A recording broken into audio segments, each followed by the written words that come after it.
তবু সন্দেহ করে না। নাম্বার 2 হলো ওয়াজাহাদু বিআমওয়ালিহিম ওয়া আনফুসিহিম ফি সাবিলিল্লাহ, এবং যারা জিহাদ করে আল্লাহর পথে মাল দিয়ে, জান দিয়ে। আল্লাহ তাআলা এখানে মালের কথা আগে বলেছেন।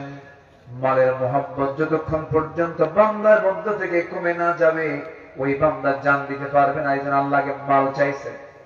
কি চাইছেন বলেন? মাল চেয়েছেন। আমার বন্ধুগণ, জিহাদের কথা আল্লাহ রাব্বুল আলামিন এখানে বলার পরেই বলছেন যারা এই দুটো কাজ করবে, আল্লাহ বলছেন পৃথিবীতে যত সত্যবাদী আছে এর মধ্যে বড় সত্যবাদী হলো উলাইকা হুমুস সাদিকুন। জোরে বলুন আল্লাহু আকবার। এই কাজগুলো যারা করবে তারাই হলো প্রকৃত মহা সত্যবাদী। জোরে বলি সুবহানাল্লাহ। যত রক্ত লাগে দেব, প্রয়োজনে লোক পাঠাবো, আমি যাব না। আছে না নাই? আসতে বলবেন না, আছে না নাই? আচ্ছা, আমরা দেখেছি 5 অগাস্টের আগ দিয়ে আমার সন্তানরা, আমার আপনার কলিজার টুকরো সন্তানগুলো কেমন করে জীবন দেওয়া শুরু করলো। ওদের রক্তের মধ্য দিয়ে একটা বিজয় এসেছে। এই রক্তকে বৃথা যেতে দেওয়া যাবে না। সকল কিছুর মোকাবেলার মধ্য দিয়ে আগামীতে আমরা সুন্দর একটি বাংলাদেশ গড়তে চাই, যেখানে কোনো দুর্নীতির কোনো গন্ধ পাওয়া যাবে না। এমন দৃশ্য কি সবাই দেখতে চাই? এটাও জিহাদ। এটাও কি বলেন? জিহাদ। আমার বন্ধুগণ, এই দুনিয়া ছেড়ে সবাই বিদায় নিয়ে নেব, তবে জিহাদের গুরুত্বটা কতটুকু। আমার নবীজি একদিন বদর যুদ্ধের দিন সাহাবে কেরামকে লক্ষ্য করে বলেন, সাহাবীরা শোনো, এই যে সামনে যুদ্ধ শুরু হয়ে যাবে, এই যুদ্ধে যে বান্দা অংশগ্রহণ করবে, যদি সেই বান্দা জিহাদ করতে পারে, তার পুরস্কার হলো আল্লাহ তাআলা তাকে এমন একটা জান্নাত দিবেন যে জান্নাতের প্রশস্ততা হলো আসমান জমিন বরাবর। ওই সময় একজন সাহাবী খেজুর খাচ্ছিলেন, অর্ধেক খেজুর খেয়েছেন আর অর্ধেক খেজুরটা খান নাই। যখন রাসূলের কাছ থেকে এই কথাটা শুনলেন, অর্ধেক খেজুর খেলেন আর অর্ধেক খেজুরটা ফেলে দিলেন। রাসূল বলছেন, সাহাবী অর্ধেক খেজুর খেলে অর্ধেক খেজুর ফেলে দিলেন, কারণটা কি? বলছে, ইয়া রাসূলুল্লাহ, আপনি যে প্রস্তাবটা দিয়েছেন, অফারটা দিয়েছেন, এই অফারটা পূরণ করার জন্য এই খেজুর আংশিক ফেলে দিলাম, এই জন্য এতটুকু সময় আমি আর দেরি করতে চাই না। বাকি খেজুরটা খেতে যতটুকু সময় লাগবে এটা আমার জন্য লস। এক্ষুনি খেজুর খাওয়া বন্ধ করে আমি জিহাদে ঝাঁপিয়ে পড়লাম। জোরে বলি সুবহানাল্লাহ। এতটুকু জিহাদের গুরুত্ব ইসলাম দিয়েছে। দিন এমনি এমনি কায়েম হয়নি। নবীজি শুধু দোয়ার মধ্য দিয়ে রাসূলকে ইসলামের বিজয় দেননি। নবীজিকে দেশ ছাড়তে হয়েছে, আমার রাসূলকে বদরে যেতে হয়েছে, উহুদে যেতে হয়েছে, খন্দকে যেতে হয়েছে, আমার রাসূলকে তাবুকে যেতে হয়েছে, সাহাবে কেরামকে ৮৬টি যুদ্ধ পরিচালনা করতে হয়েছে। আল্লাহু আকবার। এমনি এমনি এই জন্যই তারা সত্যবাদিতার পরিচয় দিয়েছেন। তারা খেতাব পেয়েছেন সিদ্দিক। কার পক্ষ থেকে? আসতে বলবেন না, কার পক্ষ থেকে? আমার রাসূল শুধু ডাক দিয়েছেন, ডাক দিতে দেরি হয়েছে, আসতে দেরি হয়নি। যুদ্ধ শুরু হবে, একটা ডাক এসেছে, মুতার যুদ্ধের ডাক। আমার নবীজি শুনলেন, বললেন, দেখো মদিনার অভ্যন্তরীণ পলিটিক্যাল সিচুয়েশন ভালো না, মুনাফিকরা এবং ইহুদিরা বিভিন্ন নাটক সাজাচ্ছে, আমি মদিনা থেকে বের হতে পারবো না। মুতার যুদ্ধে রোমান সৈন্য সব জড়ো হয়েছে মুসলমানদেরকে মোকাবেলা করার জন্য। কারা কারা যুদ্ধে যেতে রাজি আছো? একযোগে 3000 সাহাবী নবীর সামনে দাঁড়ায় গেলেন, লাব্বাইক ইয়া রাসূলুল্লাহ, আল্লাহু আকবার। 3000 সাহাবী নবীর সামনে দাঁড়িয়ে গিয়ে বলছেন, ইয়া রাসূলুল্লাহ, আমাদেরকে অর্ডার করুন, আমাদেরকে বলুন, যা বলবেন তাই হয়ে যাবে। আমার নবীজি এই 3000 সাহাবীর ভিতরে সবার আগে 1 নম্বরে ডাক দিলেন, যায়েদ এইদিকে আসো। ডাক দেওয়া হলো, তিনি চলে আসলেন, সামনে দাঁড়ালেন। রাসূল বলছেন, জাফর আমার চাচাতো ভাই, তুমি আসো। 2 নম্বর সারিতে দাঁড়ালেন, আমার প্রিয় সাহাবী আব্দুল্লাহ বিন রাওহা, তুমি চলে আসো। সামনে 3 জন এক লাইনে দাঁড়ায় গেলেন। আমার নবীজি সাহাবে কেরামকে লক্ষ্য করে বলেন, সাহাবীরা, এই 3 জনকে আমি সেনাপতি বানায় দিলাম। প্রথম জন যদি শহীদ হয়ে যায়, দ্বিতীয় জন সেনাপতি হবে। দ্বিতীয় জন যদি শহীদ হয়ে যায়, তৃতীয় জন সেনাপতি হবে। তৃতীয় জন যদি শহীদ হয়ে যায়, তোমাদের ভিতর থেকে একজনকে বাছাই করে নেবা। মুনাফিকদের এই জিনিসটা মাথায় ঢুকে গেল। মুনাফিকগুলো এক জায়গায় হয়ে 3 সেনাপতির কানে কানে এসে বলছে, আব্দুল্লাহ যুদ্ধে যাও না, যায়েদ যুদ্ধে যেও না, জাফর যুদ্ধে যেও না, কারণ যুদ্ধের সেনাপতি একজন হয়ে তোমরা 3 জন হয়েছ, 3 জনই কিন্তু যুদ্ধে গিয়ে মারা যাবে। এই 3 জন সেনাপতি সিংহের মতো গর্জন দিয়ে বলতেছে, ও মুনাফিকের বাচ্চারা, আমরা যুদ্ধে যাচ্ছি বাঁচার জন্য নয়, আমরা যুদ্ধে যেতেছি শহীদ হওয়ার জন্য। বলি সুবহানাল্লাহ। উলাইকা হুমুস সাদিকুন। নবীজি অর্ডার দিয়ে দিলেন, যায়েদ যাও, পরিবারের কাছ থেকে বিদায় নিয়ে আসো। যায়েদ বলছেন, ইয়া রাসূলুল্লাহ, আমি আর কোথায় যাব, আমার যাওয়ার জায়গা নাই, আপনি আমাকে বিদায় দিয়ে দেন, জান্নাতে গিয়ে দেখা হবে। যায়েদ বিন হারিস যুদ্ধের ময়দানে ঝাঁপিয়ে পড়লেন। জাফর বিন আবু তালিবকে রাসূল বলছেন, জাফর, তুমি আবিসিনিয়ায় হিজরত করেছিলে, সেখান থেকে কয়েকদিন আগে এসেছো, যাও পরিবারের কাছ থেকে বিদায় নিয়ে আসো। জাফর বিন আবু তালিব বলছেন, ইয়া রাসূলুল্লাহ, আপনি যেহেতু আমাকে অর্ডার দিয়েছেন, মানা করে কেমনে গেলাম পরিবারের কাছে বিদায় নিতে। বাড়িতে ঢুকলেন, সামনে গিয়ে বসলেন। সন্তান 2টা নাবালেগ, ছোট্ট 2টা বাচ্চা 2 কোলে নিয়ে আদর করলেন, চুম্বন করলেন, আদর করলেন, স্নেহ দিলেন। স্ত্রীকে আস্তে করে ডাক দিয়ে স্বাভাবিকভাবে সামনে বসায় দিয়া স্ত্রীকে মুস্কি মুস্কি হাসি মেরে বলছে, স্ত্রী, তুমি আমার জন্য দোয়া করো, মুতার যুদ্ধে ডাক চলে এসেছে, আমি যেন মুতার যুদ্ধে শহীদ হয়ে আল্লাহর জান্নাতে যেতে পারি। জাফর বিন আবু তালিব এমন কথা শুনে তার স্ত্রী চোখে পানি টলমল করছে। স্ত্রী বলছেন, স্বামী আমার, আপনি যুদ্ধে যাবেন, আমি বাধা দেবো কেন, আপনি যুদ্ধে চলে যান, কিন্তু আমি আপনার জন্য শহীদের দোয়া না করে গাজীর দোয়া করব, কারণ আপনি যদি যুদ্ধ করতে গিয়ে শহীদ হয়ে যান, এই যে আমার আপনার সন্তান 2টা, এরা তো ইতিম হয়ে যাবে, এরা আব্বা আব্বা বলে ডাকতে পারবে না। এই জন্য আমি আপনার জন্য শহীদের দোয়া না করে গাজীর দোয়া করি। জাফর বিন আবু তালিব করলেন ইতিহাস সাক্ষী, কোমরে তরবারি ছিল, কোষবদ্ধ তরবারি কোষমুক্ত করলেন। স্ত্রী হাতটা টান মেরে সামনের দিকে আগায় নিয়া তরবারির উল্টা দিক আঘাত করে বলছেন, স্ত্রী আমার, আমি যে তোমার হাতে আঘাত করলাম, হাতটা কাটছে নাকি না কাটে নাই, কেন কাটলো না? উল্টা মেরে আঘাত করেছেন, উল্টা দিক দিয়ে আঘাত করেছেন। আমি তোমার হাতে আঘাত করলাম তরবারি দিয়া, উল্টো দিক দেওয়ার কারণে যেমন তোমার হাত কাটলো না, আজকে আমার জন্য 1000 বার দোয়া করবে, সেই দোয়াটা উল্টা হয়ে যাবে, কারণ আমি যুদ্ধের ময়দানে যাচ্ছি। সেই যুদ্ধে, যে যুদ্ধের সেনাপতি 3 জন আমার আগে একজন আছে, পরে একজন আছে, আমি 2 নম্বর সেনাপতি, আমি নিশ্চিত আমি শহীদ হয়ে যাব। আরেকটা কারণ হলো আমার স্ত্রী নাকের মধ্যে জান্নাতের ঘ্রাণ পেতেছি। জোরে বলি সুবহানাল্লাহ। জাফর বিন আবু তালিব এই কথা বলেন, পরিবারের কাছ থেকে বিদায় নিলেন।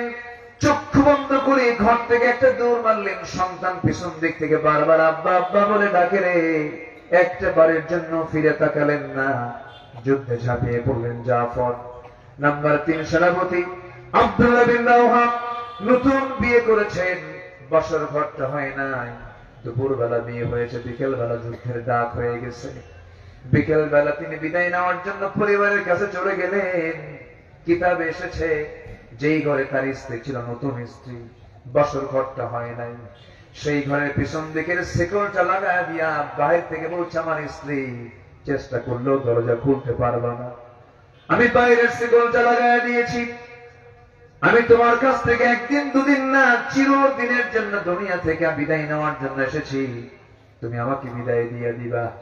এই যে আমি আজকে তোমার কাছ থেকে বিদায় নিলাম, আল্লাহ যদি তৌফিক দিয়ে দেন তোমার সঙ্গে আমার জান্নাতের সিঁড়িতে দেখা হয়ে যাবে।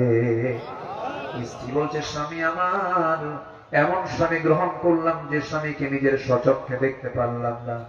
একটা বারের জন্য আপনার সামনে চলে আসেন, প্রেম নিবেদন করব না, সময় ক্ষেপণ করব না, যেন একটা বার যেন আপনাকে ভালো করে দেখে নিতে পারি, যেন কিয়ামতের সেই কঠিন কণ্ঠটাকে কীর্ণ ময়দানে, হাসরের ময়দানে অসংখ্য লোকের মাঝখান থেকে যেন আপনি আমার স্বামী আমি আপনাকে চিনে নিতে পারি। কিন্তু এবার আব্দুল্লাহ বিন রাওহা বলছেন আমার স্ত্রী এমন যদি তোমার স্বামী নিয়ত হয়ে থাকে, কাল হাসরের ময়দানে তুমি যদি আমার জীবনের শেষ স্ত্রী হও, আমি যদি তোমার জীবনের শেষ স্বামী হয়ে থাকি, হাসরের ময়দানে তোমার সঙ্গে আমার সঙ্গে দেখা করানোর দায়িত্ব পৃথিবীর কেউ নেবে না, আমার আল্লাহ তাআলা নিজে নিয়ে নিবে। এই কথা বলেই তিনি বিদায় নিলেন। যুদ্ধে তিনজন ঝাঁপিয়ে পড়লেন। ইতিহাসে এসেছে প্রথমে যায়েদ শহীদ হলেন, জাফর হাল ধরলেন, জাফর শহীদ হয়ে গেলেন, নবীর কাছে সংবাদ গেল, পরিবারের সান্ত্বনা দিলেন। 3 নম্বর সেনাপতি আব্দুল্লাহ বিন রাওহা কালিমার ঝান্ডা হাতের মধ্যে নিয়ে যুদ্ধ চালাচ্ছিলেন। যুদ্ধ চালাতে নিয়ে কাফেররা তার ডান হাতে আঘাত করলো, হাতটা ছিটকে পড়ার সঙ্গে সঙ্গে চট করে বাম হাতে কালিমার ঝান্ডা ধরে রাখলেন, বাম হাতও কেটে ফেলে দিল। হাতের কর্তিত অংশটুকু দিয়া কষ্ট করে কালিমার ঝান্ডা মুখের মধ্যে কামড় মেরে ধরলেন। কাফের মুশরিকরা মস্তকটাও ছিটকে ফেলে দিল, আঘাত করলো, দেহ একদিকে মাথার একদিকে পড়ে থাকলো। আব্দুল্লাহ বিন রাওহা দুনিয়া থেকে বিদায় নিলেন। আব্দুল্লাহর ইন্তেকাল শাহাদাত যখন হয়ে গেল, দূর থেকে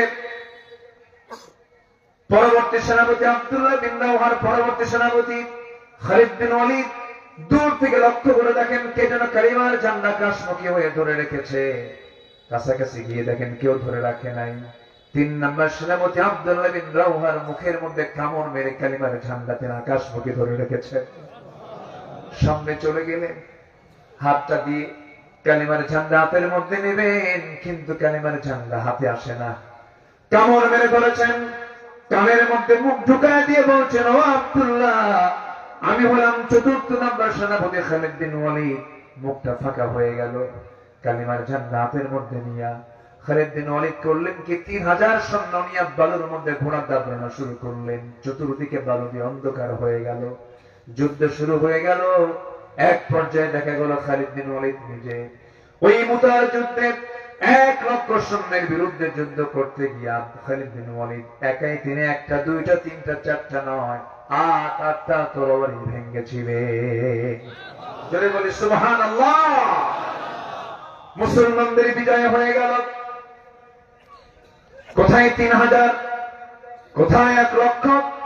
এই অসম যুদ্ধে মুসলমানদের যে বিজয় হলো, এই বিজয়টা দিয়েছেন সংখ্যা দিয়া না ঈমান দিয়া? কে দিয়েছেন? আসতে বলবেন না কে দিয়েছেন? আসতে বলবেন না কে দিয়েছেন? তাহলে আমাদের সংখ্যা দরকার, অস্ত্র দরকার না ঈমান দরকার? ঈমান দরকার। কিছু লোকের নামই আছে ঈমান আলী, নামাজ পড়ে আছে না নাই? কিছু লোকের নামই আছে ফজর আলী, ঘুম থেকে ওঠে 10টার দিকে। কিছু লোকের নাম আছে হিম্মত আলী, সাইকেলের চাকা বাস চলে সিট হয়ে পড়ে। নাম হলো আতর আলী, পকেটে গাজার গন্ধ। নাম হলো বাদশা মিয়া, ভিক্ষা করে বেড়ায়। নাম হলো খোকন মিয়া, বয়স হলো 85 বছর। নাম দিয়ে জান্নাত পাওয়া যাবে না, বংশ দিয়ে জান্নাত পাওয়া যাবে না। বংশ দিয়ে যদি জান্নাত পাওয়া যেত, আবু তালেবও জান্নাত পেতেন, আবু জেহেলও জান্নাত পেত। নূহের সন্তান কেনানো জান্নাত পেত, ইব্রাহিম আলাইহিস সালামের বাবা আজরও জান্নাত পেত। যদি পিতা পুত্রের পরিচয়, আত্মীয় স্বজনের পরিচয়, বংশগত পরিচয়, এগুলো দিয়ে জান্নাত পাওয়ার কোনো সুযোগ নাই। জান্নাত পেতে হলে অবশ্যই তার ভিতরে থাকতে হবে সন্দেহ ঈমান না বিদাহীন ঈমান। আখিরাতের প্রস্তুতি কয়টা বলেন, কয়টা মনে আছে তো আপনাদের? চলতেছে কয় নাম্বার? কয় নাম্বার? 2 নাম্বার। হ্যাঁ ঠিক আছে, তবে 2 নাম্বার আমি যাইনি, কারণ আয়াত একটা তো, আমি একটাই ধরেছি, একের ক এবং খ। এখন আছে আরো 14টা, কিন্তু 12টা বাজে। সমস্যা নাই তো? আমি এত সুন্দর মানুষ খুব কম দেখেছি, কোন লোকের নড়াচড়া নাই। বলি আলহামদুলিল্লাহ। শুধু একটা লোককে অনেকক্ষণ পর উঠতে দেখলাম, এই লোকটা যে কে বুঝলাম না। বসো, আজকের মাইকটা অনেক ভালো। মাইক হলো কই? কি মাইক আপনার? কোথায়? খেজুরতলা। ভালো, এর আগেও করেছি মনে হয়। ভালো, আজকের রেজুলেশনটা অনেক ভালো, কিন্তু মাঝে মাঝে একটু সাউন্ড কমে দেন, কিন্তু আপনার একটু বাড়ায় দেন, ফাঁকিবাজি করে মাঝে মাঝে। যে আল্লাহ কবুল করুন, জোরে বলি আমিন। এত রাতে মানুষ বসে থাকে, এই চিত্র খুব কম দেখা যায়, কিন্তু আল্লাহর মেহেরবানি একটা লোকের কোনো নড়াচড়া নেই। এটা প্রমাণ হয় এলাকার মানুষ কোরআনকে দিল থেকে, ইসলামকে দিল থেকে মহব্বত করে। বলি আলহামদুলিল্লাহ। তাহলে ঈমান এবং জিহাদ, এটা হচ্ছে আখিরাতের 1 নম্বর প্রস্তুতি। সবাই রাজি আছেন তো? সবাই রাজি আছেন তো? জীবন কেমন করে দিলেন আল্লামা সাইদি, আল্লাহু আকবার। আলেমরা পালায় না তো? আলেমরা পালায়? উনি চলে গেছিলেন 2009 সালে, তার জীবনের শেষ হজ, আর আমার জীবনের হলো প্রথম হজ। 2009 সাল আমি গিয়েছিলাম, একই সাথে হজ করার সুযোগ হয়েছিল আমার, একই বছর। ওনাকে সেই সফরে বলা হলো, হুজুর দেশের ট্রাইব্যুনাল গঠন হচ্ছে, মামলা হবে, আপনি গ্রেফতার হবেন, জেলে ঢুকতে হবে, নচেত আমাদের মনে হয় আপনি দেশে থেকে গেলেই ভালো হয়। তার জবাবে তিনি বললেন মুস্কি হাসি মেরে, আমার নবীজিকে একটু শিক্ষা দেননি। আমার কর্মী, আমার দলের কর্মীরা জেল খাটবে, হামলা মামলা শিকার হবে, আর আমি বিদেশের মাটিতে আমি আরামী দিন যাপন করব, রাত যাপন করব, এমন শিক্ষা আমার রাসূল দেখান নাই। আমি দেশে ফিরব। উনি দেশে ফিরেছেন, মামলা হয়েছে, জেল খেটেছেন 13 বছর, সম্পূর্ণ অন্যায় ভাবে, রাতকে দিন করে, দিনকে রাত করে, অন্যায় ভাবে ধর্ষণের মামলা দিয়া, যুদ্ধাপরাধের মামলা দিয়া জেলের সেলের মধ্যে আটকিয়ে রেখে দেশ গড়ার কারিগর, একজন কিংবদন্তি, 180 কোটি মুসলমানের ভিতরে সবচেয়ে জনপ্রিয় একজন ব্যক্তি আল্লামা সাইদি, সেই লোকটাকে তিলে তিলে শেষ করে পারল না। 13ই আগস্ট 2023-এ সুস্থ মানুষকে চিকিৎসার নাম করে হসপিটালে জোরপূর্বক ভর্তি করে পয়জনিং করে হত্যা করলো যারা। তাফসীর মাহফিলের এই প্ল্যাটফর্ম থেকে সুস্পষ্ট ভাষায় জানান দিতে চাই, ওই সমস্ত কুলাঙ্গারদের গ্রেফতার করে দৃষ্টান্তমূলক শাস্তি নিশ্চিত করা হোক। রাজি আছেন কারা কারা? হাত উঁচু করে দেখা।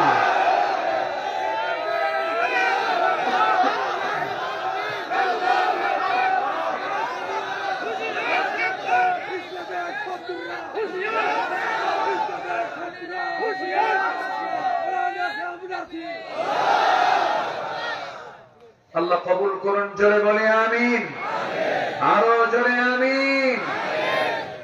তার ফাঁসির রায় দিয়েছিল এক বেয়াদব শামসুদ্দিন মানিক বিচারপতি।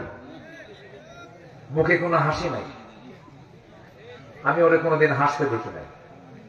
যাদের স্বামী হাসে না তাদের বউরা কেমনে থাকে আল্লাহ জানে। বউ তো মনে মনে বদদোয়া করে এটা মরবে করবে। হাসি রাখা ভালো, হাসলে স্বাস্থ্য ভালো থাকে, পরিবেশটা সুন্দর থাকে। যে স্বামী হাসবে না, বলেন তো স্বামী স্ত্রীর মধ্যে সুখ থাকবে? হাসি নাই সুখ, ঠিক আছে না? দেখেন কি সুন্দর হাসতেছে, হাসি থাকতে হবে তো। হাসি ছাড়া পৃথিবীর কোথাও কোনো সুখের গন্ধ পাওয়া যাবে? এসেছেন মুহাম্মদুর রাসূলুল্লাহ, তার চেহারায় ছিল হাসি। চেহারা ছিল কি? পেটে খাবার নাই, মুখে হাসি ফুরায় না। কিছু লোক হাসেও না, কান্দে, আছে না নাই? এই মানিক, ওর মুখে আমি কোনোদিন হাসি দেখিনি, খেলে মেজাজ।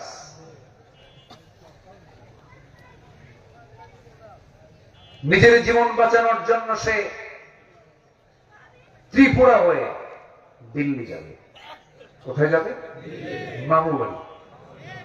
আল্লামা সাঈদী অনেক আগে বলেছেন, আপনারা কি মনে করেন জানি না, আমি মনে করি আল্লামা সাঈদী একজন 100% আল্লাহওয়ালা মানুষ ছিল।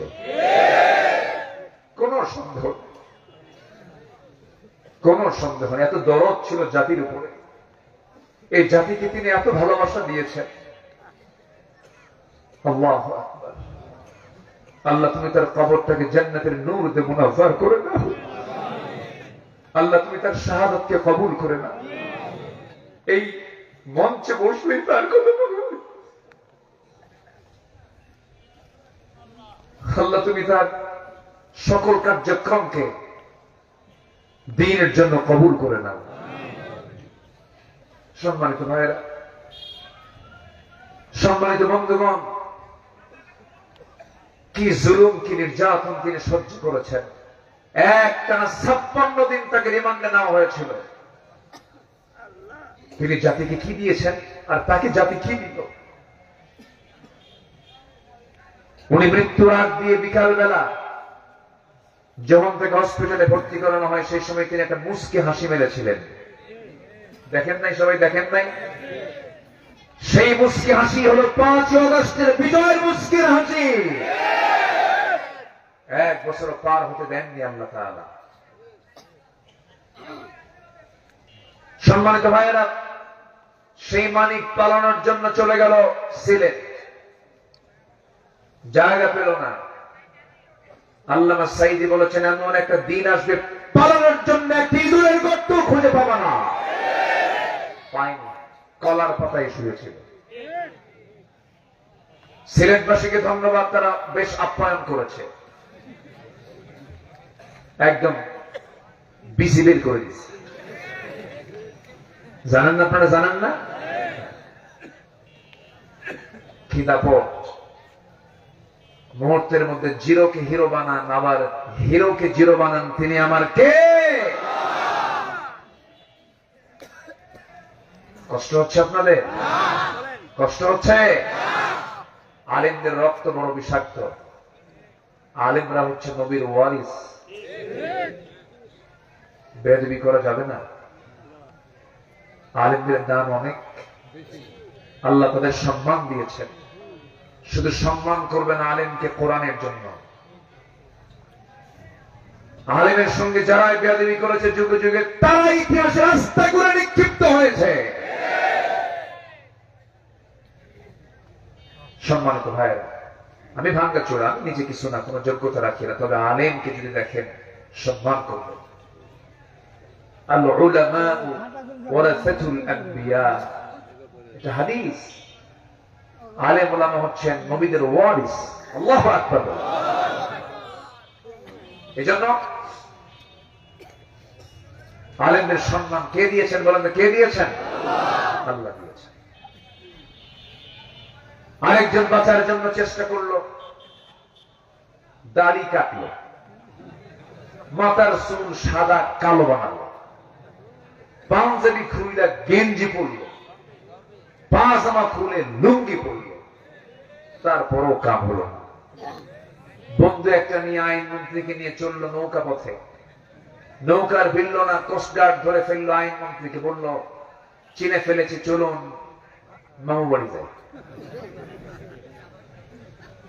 আইনমন্ত্রীকে ধরা মাত্র আইনমন্ত্রী বলে আমি তো একা আসি নাই, আমি জামাতের সাথে আসছি। সাথে কে? কই যে বসে আছে দেখো, ওই যে ওই সাইডে বসে আছে, ওটা কে?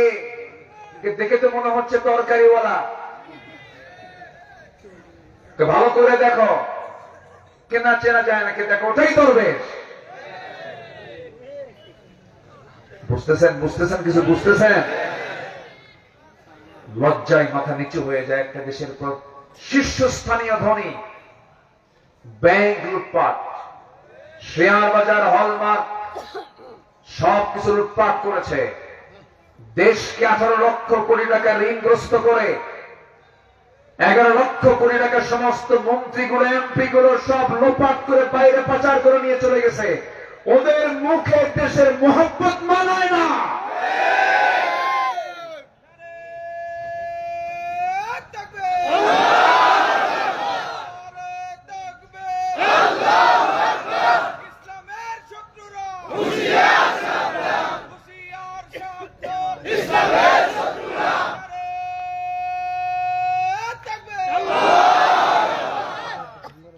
কথা বলবো? বলবো কথা? কোন সমস্যা নাই তো? আছে? সমস্যা আছে? সমস্যা কোনদিন ছিল না মনে করি। মরবো একবার, সিংহের মতো গর্জন দিয়ে মরবো।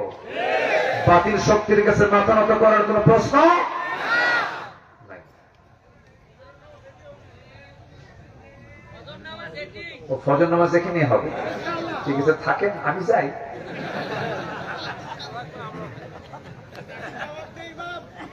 কি সুন্দর মানুষ আপনারা, বলি আলহামদুলিল্লাহ। নাটোরের কাঁচাগোল্লা, বগুড়ার দই, তারপরে টাঙ্গাইলের চমচম, যশোরের খই। আল্লাহ এক একটা এলাকার এক একটা নিয়ামত দিয়েছেন, বলি আলহামদুলিল্লাহ। নাটোর খুব ভালো, ইসলামের জন্য একটা উর্বর এলাকা, আল্লাহ কবুল করুন, জোরে বলি আমিন। এই সিংড়া একজন ব্যক্তি ছিলেন মরহুম শেরকুলি, আবু বকর শেরকুলি রাহিমাহুল্লাহ। আল্লাহ তুমি তার কবর থেকে জান্নাতের টুকরা বানায় দাও। 1991 সালে তিনি এমপি ছিলেন। এই সিংড়া ইসলামী জনপদ, আল্লাহ তুমি ইসলামী জনপদের এই পুনরুদ্ধার আবার হয়ে যাক, দোয়া করি, আল্লাহ কবুল করুন, জোরে বলি আমিন। কষ্ট পাচ্ছেন না তো? কষ্ট পাচ্ছেন না তো? আল্লাহ কবুল করুন। নাম্বার 2, আখিরাতের প্রস্তুতির জন্য লাগবে হলো তাকওয়া। কি লাগবে? তাকওয়া। তাকওয়া মানে হচ্ছে বাঁশঝাড়, চিনেন তো? গ্রামের মানুষ বাঁশঝাড়ে যদি চোখ বন্ধ করে দৌড় মারেন, চামড়া থাকবে তো? হাত কান চোখ পা থাকবে তো? তাহলে আপনি দৌড় মারবেন না দেখে দেখে যাবেন? দেখে দেখে যাবেন। তাকওয়া মানে হলো বেঁচে থাকা, গুনাহ থেকে বেঁচে থাকা, পাপ থেকে বেঁচে থাকা। যখন আপনি রাস্তায় বের হয়ে যাবেন, সুদ আপনার সামনে দাঁড়াবে,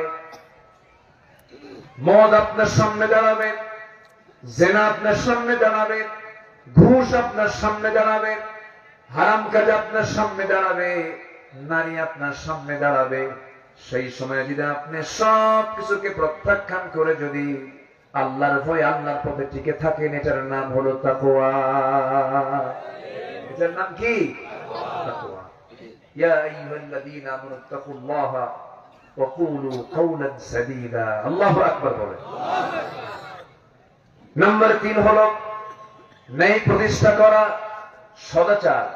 আল্লাহ রাব্বুল আলামিন বলেন, ইন্নাল্লাহা ইয়া'মুরু বিল আদলি ওয়াল ইহসানি ওয়া ইতা'i যিল কুরবা ওয়া ইয়ানহা আনিল ফাহশাই ওয়াল মুনকারি ওয়াল বাগি ইয়া'iদুকুম লা'আল্লাকুম তাযাক্কারুন। জোরে বলুন আল্লাহু আকবার।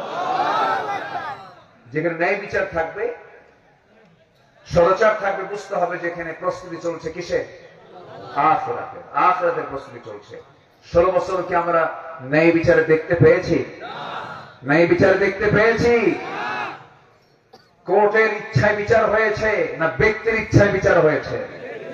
ব্যক্তির ইচ্ছায়। ব্যক্তি যা বলেছে রায় তাই হয়েছে। শোনার আগে, শুনানির আগে রায় প্রস্তুত, অটো রায় হয়েছে। এগুলো প্রিপারেশন অফ আখিরাহ নয়, এটা দুনিয়াবি। নাম্বার 4 হলো আখিরাতের প্রস্তুতির জন্য দ্বীনের সঠিক ইলম অর্জন করা। নিজে আলেম হতে পারেন নাই, সন্তানকে আলেম বানাবেন। রাজি আছেন? এত আস্তে বললেন, এত আস্তে বললেন। সন্তান মানে নাতিও তো সন্তান। যারা বিয়ে করেন নাই তারা বিয়ে করবেন, তাদের সন্তান হবে কিনা বলেন? হবে। নিয়ত করে ফেলেন। যারা পারেন নাই নিজের প্রজন্মকে আলেম বানাবেন, মাদ্রাসায় পড়াবেন। জোরে বলি ইনশাআল্লাহ। আলেম বানাতে হবে, হাফেজ বানাতে হবে। এখানে কি এটা হেফজখানা নাই? আজকে 10টার মধ্যে হলো। ও হয়ে গেছে। ও কয়জনকে? 3 জন। মাশাআল্লাহ, বলি আলহামদুলিল্লাহ। 3 জন 10টার মধ্যে হচ্ছে। আব্দুল সবুর হাফিজাহুল্লাহ, উনি দোয়া চেয়েছেন, অসুস্থ। আল্লাহ তুমি থেকে সিহহাতে কুল্লিয়া দান করো। জোরে বলি আল্লাহুম্মা আমিন। আপনি একটা রাষ্ট্রপতির বাবা হওয়া যতটুকু না গর্বে, তার চাইতে হাজার হাজার গুণে বড় গর্বের হলো আপনি একজন হাফেজের বাপ হতে পেরেছেন। হাফেজের বাপ বিশাল ব্যাপার। আল্লাহ তাআলা আমাকে একটা ছেলে সন্তান দান করেছেন, হিফজটা কমপ্লিট করেছে, হাফেজ হয়েছে। কেউ তো আলহামদুলিল্লাহ বললেন না। অনেক কষ্টে দোয়া করছে, আল্লাহর কাছে বলছে, আল্লাহকে বলেছে আল্লাহ তুমি হাফেজ বানায় দাও। হাফেজ তো হওয়া যাবে না, হাফেজ বানায় দিবেন তিনি কে? আসতে বলবেন না তিনি কে? হাজারবার চেষ্টা করে কেউ হাফেজ হতে পারবে না। যে সিনাটা আল্লাহ তাআলা হিফজের জন্য কবুল করেছেন সেই সিনাই একমাত্র হাফেজ হতে পারে। অতএব হাফেজরা সাধারণ কোন বান্দা নয়, হাফেজরা হচ্ছে আল্লাহর নির্দিষ্ট খাস বান্দা তারা। এই জন্য হাফেজদের দাম। হাফেজ হয়, কোরআন 30 পারা মুখস্থ করে ফেলেছেন, আপনাকে আল্লাহ জাহান্নাম দেবেন কেমনে? কোরআনটাকে কেমনে আল্লাহ জ্বালাবেন? যে সিনার মধ্যে 30 পারা কোরআন আছে সেই সিনাকে আল্লাহ কেমনে জাহান্নামে দিবেন? এই জন্য সন্তানকে হাফেজ বানান। আপনাদের দোয়ায় আল্লাহ তাআলা আমাকে 5 আগস্টের পরে একটা প্রতিষ্ঠান করার সুযোগ আমাকে আল্লাহ তাআলা দান করেছেন। একটি প্রতিষ্ঠান শুরু করেছি, আলহামদুলিল্লাহ। উত্তরবঙ্গের গেটওয়ে, আমার জন্মের জেলা, আমার জন্মস্থান, হোম টাউন বগুড়ার শেরপুর, খুব দূরে না তো এখান থেকে। বগুড়ার শেরপুরে একদম মেইন টাউনে দারুল আমিন আইডিয়াল মাদ্রাসা নামে একটা প্রতিষ্ঠান আমি শুরু করেছি। সেখানে 11 বছর, সর্বোচ্চ 11 বছরের মধ্যে একটা ছাত্র, একটা সন্তান